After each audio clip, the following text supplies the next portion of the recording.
Hello ಕನ್ನಡಿಗ ಶರಣು ಶರಣಾರ್ಥಿ ಪ್ರೀತಿಯ ಸ್ನೇಹಿತರೆ, ಇವತ್ತಿನ ನಮ್ಮ ಒಂದು ಜಾಬ್ ಸರ್ಚ್ ಏನು ವಿಶೇಷ ಮಾಹಿತಿಯಪ್ಪ ಅಂದ್ರೆ ಸಿದ್ಧಾರ್ಥ್ ಪಾಲಿಟೆಕ್ನಿಕ್ ಕಾಲೇಜಲ್ಲಿ ಇರ್ತಕ್ಕಂಥ ಒಂದು ಹುದ್ದೆಗಳ ಬಗ್ಗೆ ಮಾಹಿತಿ ತಗೊಂಡು ಬಂದಿದ್ದೀನಿ. ಅದೇ ರೀತಿ ಚೈತನ್ಯ ITI ಇನ್ಸ್ಟಿಟ್ಯೂಟ್ ಇರ್ತಕ್ಕಂಥ ಹುದ್ದೆಗಳ ಬಗ್ಗೆ ಮಾಹಿತಿ ತಗೊಂಡು ಬಂದಿದ್ದೀನಿ. ಹಾಗಾದ್ರೆ ಈ ಒಂದು ಹುದ್ದೆನ ಪಡೆದುಕೊಳ್ಳಬೇಕಾದ್ರೆ ಯಾವೆಲ್ಲ ಒಂದು ಕ್ವಾಲಿಫಿಕೇಶನ್ ಆಗಿರಬೇಕಾಗುತ್ತೆ, ಒಟ್ಟಾರೆಯಾಗಿರ್ತಕ್ಕಂಥ ಹುದ್ದೆಗಳು ಎಷ್ಟು, ವಯೋಮಿತಿ ಹೇಗಿರಲಿದೆ, ಆಯ್ಕೆ ವಿಧಾನ ಹೇಗೆ ನಡೆಯಲಿದೆ, ಈ ಒಂದು ಅರ್ಜಿಗಳನ್ನ ಹೇಗೆ ಸಲ್ಲಿಸಬೇಕು, ಅದರಲ್ಲಿ ಬಹುಮುಖ್ಯವಾಗಿ ಇಂಜಿನಿಯರಿಂಗು, ಡಿಪ್ಲೊಮಾ ಮತ್ತು 10ನೇ ತರಗತಿ ಪಾಸ್ ಆಗಿರ್ತಕ್ಕಂಥ ಅಭ್ಯರ್ಥಿಗಳು, ITI ಪಾಸ್ ಆಗಿರ್ತಕ್ಕಂಥ ಎಲ್ಲ ಅಭ್ಯರ್ಥಿಗಳು ಈ ಒಂದು ಹುದ್ದೆಗೆ ಅರ್ಜಿಗೆ ಸಲ್ಲಿಸಬಹುದಾಗಿದೆ.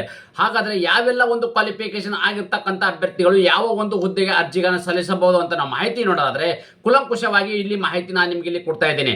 ಅದಕ್ಕಿಂತ ಮುಂಚಿತವಾಗಿ ನಮ್ಮ ಯೂಟ್ಯೂಬ್ ಚಾನಲ್ಗೆ ಮೊದಲ ಬಾರಿ ಭೇಟಿ ನೀಡಿದರೆ ಸಬ್ಸ್ಕ್ರೈಬ್ ಜೊತೆಗೆ ಬೆಲ್ ಐಕನ್ ಕ್ಲಿಕ್ ಮಾಡೋದನ್ನ ಮರಿಬೇಡಿ. ಯಾಕಪ್ಪ ಅಂದ್ರೆ ಪ್ರತಿನಿತ್ಯ ನಾವು ಕೇಂದ್ರ ಸರ್ಕಾರ ಮತ್ತು ರಾಜ್ಯ ಸರ್ಕಾರದ ಹೊಸ ಹೊಸ ಹುದ್ದೆಗೆ ಮಾಹಿತಿ ಕೊಡಲಿಂದ ತಪ್ಪದೆ ನೋಟಿಫಿಕೇಶನ್ ಬರಲಿದೆ ನಿಮಗೆ. ಪ್ರೀತಿಯ ಸ್ನೇಹಿತರೆ, ಶ್ರೀ ಸಿದ್ಧಾರ್ಥ್ ಪಾಲಿಟೆಕ್ನಿಕ್ ಮತ್ತು ಚೈತನ್ಯ ITI ಇನ್ಸ್ಟಿಟ್ಯೂಟ್ ಅಲ್ಲಿ ವಿವಿಧ ಹುದ್ದೆಗಳ ಅರ್ಜಿಗಳನ್ನು ಆಹ್ವಾನಿಸಲಾಗಿದೆ. ಹಾಗಾದರೆ ಯಾವ ಒಂದು ITI ಇರ್ತಕ್ಕಂಥದ್ದು ಅಂದರೆ ಚೈತನ್ಯ ITI ಇನ್ಸ್ಟಿಟ್ಯೂಟ್ ಎಷ್ಟು ಹುದ್ದೆಗಳು ಕರೆದಿದ್ದಾರೆ, ಸಿದ್ಧಾರ್ಥ ಪಾಲಿಟೆಕ್ನಿಕ್ ಅಲ್ಲಿ ಎಷ್ಟು ಹುದ್ದೆಗಳು ಕರೆದಿದ್ದಾರೆ, ಯಾವೆಲ್ಲ ಕ್ವಾಲಿಫಿಕೇಶನ್ ಆಗಿರ್ತಕ್ಕಂಥ ಅಭ್ಯರ್ಥಿಗಳು ಎಷ್ಟು ಹುದ್ದೆಗಳ ಅರ್ಜಿಗಳನ್ನು ಸಲ್ಲಿಸಬಹುದಾಗಿದೆ, ಹುದ್ದೆಗಳ ಸಂಖ್ಯೆ ಎಷ್ಟು, ಓವರಾಲ್ ಆಗಿ ನಾವಿಲ್ಲಿ ಕಂಪ್ಲೀಟ್ ಆಗಿ ಒಂದು ನೋಟಿಫಿಕೇಶನ್ ಅಲ್ಲಿ ಮಾಹಿತಿ ನೋಡ್ತಾ ಹೋಗೋಣ ಬನ್ನಿ.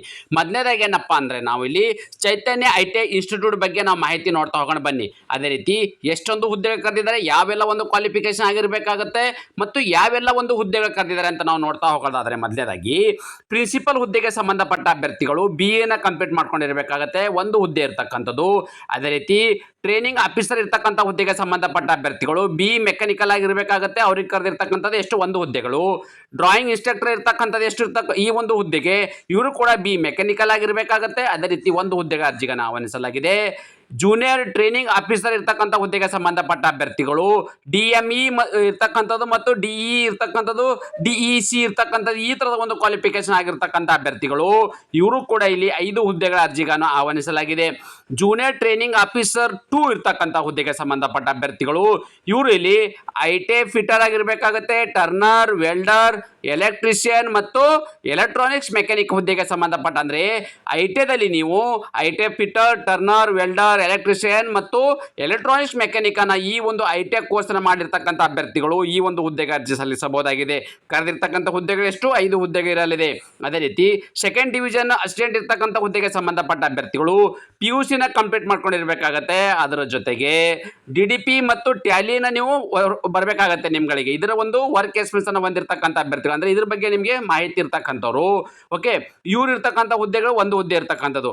ಲ್ಯಾಬ್ ಅಟೆಂಡೆಂಟ್ ಇರ್ತಕ್ಕಂಥವ್ರಿಗೆ ಒಂದು ಹುದ್ದೆ ಇದೆ. ಇವರು ಕೇವಲ ಇಲ್ಲಿ SLC ಪಾಸ್ ಆದ್ರೆ ಸಾಕು ಈ ಒಂದು ಹುದ್ದೆಗೆ ಅರ್ಜಿಗಳನ್ನು ಸಲ್ಲಿಸಬಹುದಾಗಿದೆ. ಕರೆದಿರ್ತಕ್ಕಂಥ ಹುದ್ದೆಗಳು ಎಷ್ಟು, 2 ಹುದ್ದೆಗಳ ಅರ್ಜಿಗಳನ್ನು ಆಹ್ವಾನಿಸಲಾಗಿದೆ. ನಾನು ಕೊಟ್ಟಿರ್ತಕ್ಕಂಥ ಮಾಹಿತಿ ಇದು ಚೈತನ್ಯ ITI ಇನ್ಸ್ಟಿಟ್ಯೂಟ್ ಅಲ್ಲಿ ಇರ್ತಕ್ಕಂಥ ಹುದ್ದೆಗಳ ಬಗ್ಗೆ ಮಾಹಿತಿ. ಅದೇ ರೀತಿ ಸಿದ್ಧಾರ್ಥ್ ಪಾಲಿಟೆಕ್ನಿಕ್ ಇಲ್ಲಿರ್ತಕ್ಕಂಥ ಹುದ್ದೆಗಳ ಬಗ್ಗೆ ಮಾಹಿತಿ ನೋಡ್ತಾ ಹೋಗೋಣ ಬನ್ನಿ.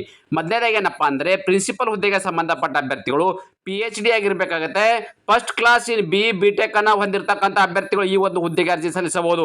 ಅದರಲ್ಲಿ ಮುಖ್ಯವಾಗಿ 10 ವರ್ಷಗಳ ಕಾಲ ವರ್ಕ್ ಎಕ್ಸ್ಪೀರಿಯನ್ಸ್ ಹೊಂದಿರತಕ್ಕಂಥ ಅಭ್ಯರ್ಥಿಗಳು ಮಾತ್ರ ಈ ಒಂದು ಹುದ್ದೆಗೆ ಅರ್ಜಿ ಸಲ್ಲಿಸಬಹುದಾಗಿದೆ.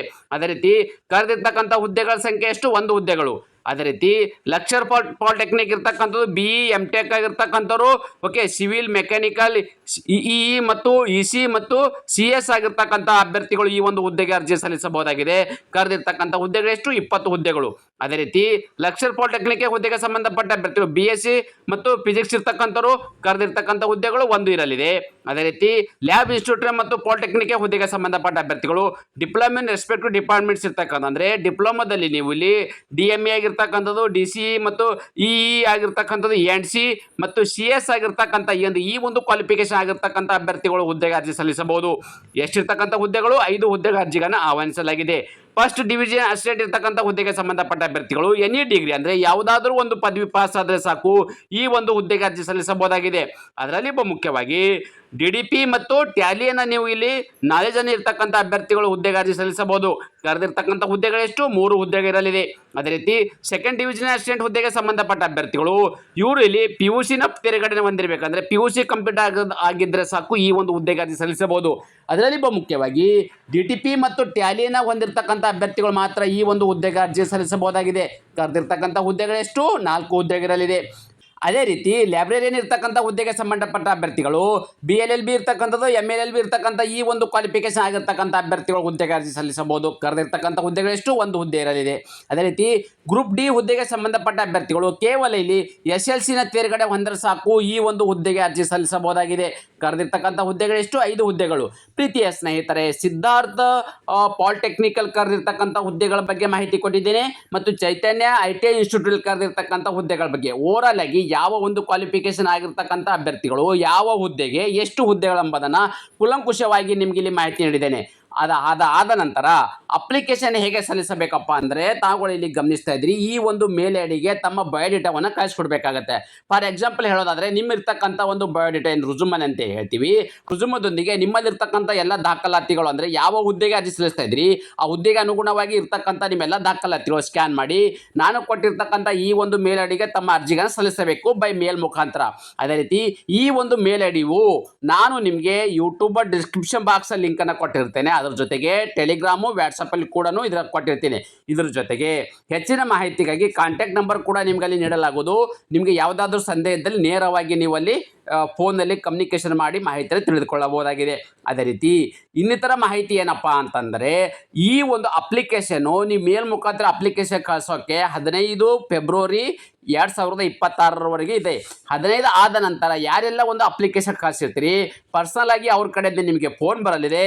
ಯಾವೆಲ್ಲ ಒಂದು ಡೇಟಿಗೆ ಇಂಟ್ರೋನ ಕರೀತಾರೆ ನೇರ ನೇಮಕಾತಿಗೆ, ಆ ಒಂದು ಇಂಟ್ರೋಲ್ಲಿ ಕ್ವಾಲಿಫೈ ಆಗಿರ್ತಕ್ಕಂಥ ಅಭ್ಯರ್ಥಿಗಳನ್ನ ಮೆರಿಟ್ ಆಧಾರದ ಮೇಲೆ ಅಭ್ಯರ್ಥಿಗಳನ್ನ ನೇಮಕಾತಿ ಮಾಡಲಾಗುವುದು. ಇದೇ ಥರದ ಒಂದು ಉದ್ಯೋಗ ಮಾಹಿತಿಗಾಗಿ ನಮ್ಮ ಯೂಟ್ಯೂಬ್ ಚಾನಲನ್ನು ಸಬ್ಸ್ಕ್ರೈಬ್ ಜೊತೆಗೆ ಬೆಲ್ ಐಕನ್ ಕ್ಲಿಕ್ ಮಾಡೋದನ್ನು ಮರಿಬೇಡಿ. ಅದರ ಜೊತೆಗೆ ನಾವು ಕೊಡ್ತಕ್ಕಂಥ ಮಾಹಿತಿ ನೀವು ಇಷ್ಟಪಡ್ತೀರಿ ಎಂದು ಭಾವಿಸುತ್ತೇನೆ. ಈ ಮಾಹಿತಿ ಇಷ್ಟವಾದರೆ ನಿಮ್ಮ ಫ್ಯಾಮಿಲಿಗೂ ಫ್ರೆಂಡ್ಸ್ಗೂ ಶೇರ್ ಮಾಡೋದನ್ನು ಮರೆಯದಿರಿ. ಧನ್ಯವಾದ.